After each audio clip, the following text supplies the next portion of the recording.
Hello YouTube friends, it's Megan here with AM Soaps, and today I am making waffles, and here is my mold.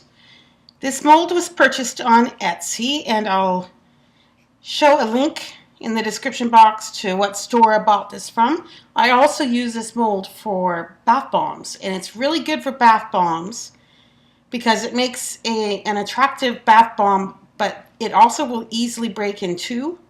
And that sounds like that's not a good thing. However, I've had many customers request a bath bomb that they can break, because then they'd have their choice. They could use it in one bath or several baths, or they might have a child that sometimes, children have smaller baths, less bath water, so they don't like such big bath bombs. So that's all about this mold.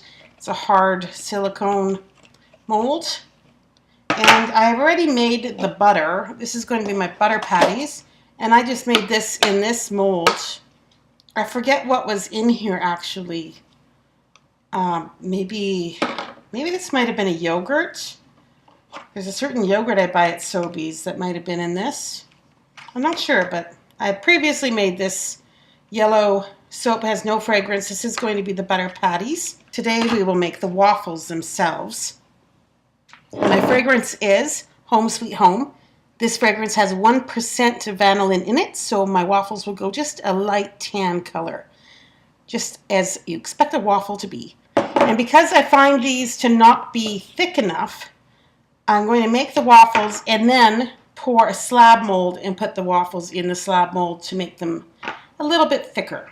This mold has 6 cavities, and it's a little bit less than 1 pound of batter.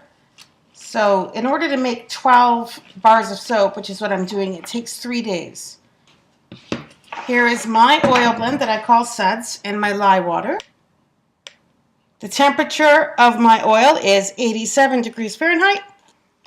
The temperature of my lye water is 80 degrees Fahrenheit. Here is my fragrance. I have no colors added, just the fragrance to give it a tan color and a lovely cinnamon fragrance.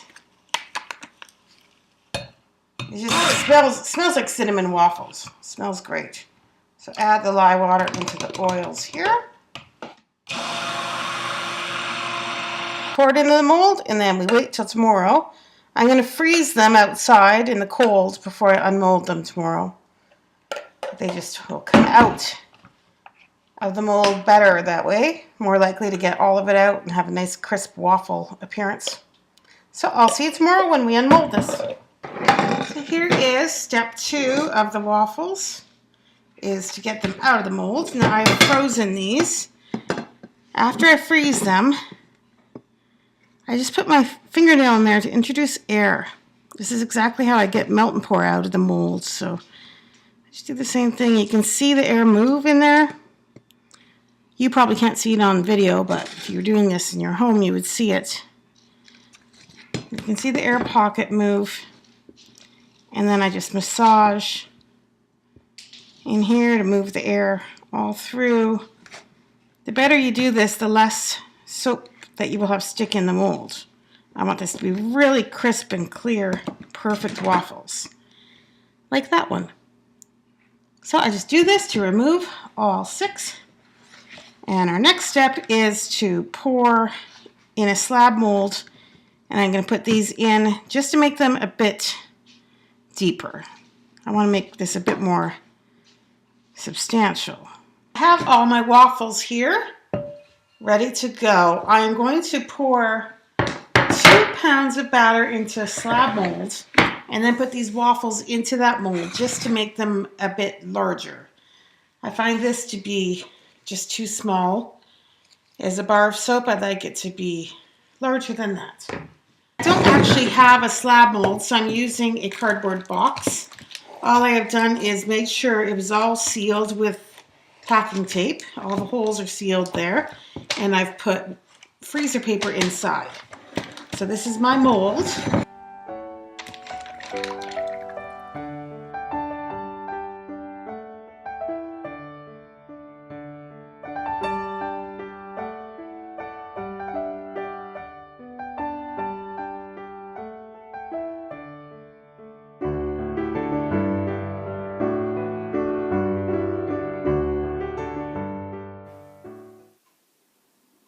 The final step is to add whipped cream. I will mix up this cold process batch and allow it to sit until it is the right consistency to use in my piping bag here. I have butter that I have pre-made and cut. Those are cold process. I have berries, which are melt and pour, because I like the translucent red I can get with melt and pour berries. And this is also melt and pour. This is the maple syrup. So that will be poured on. First I'll go maple syrup, butter patty, 2 berries, and a dollop of whipped cream. And here are my waffles waiting for me. They average about 4 ounces. I'll start with the syrup. It's just going to be pretty random. And the syrup is also kind of a glue to hold the butter and the berries onto the soap. So just random syrup in here. Fill in a couple of the spaces and let it drizzle over like that. Fill in these, just like that. Butter patty, small berry, and the whipped cream is going to be in one corner.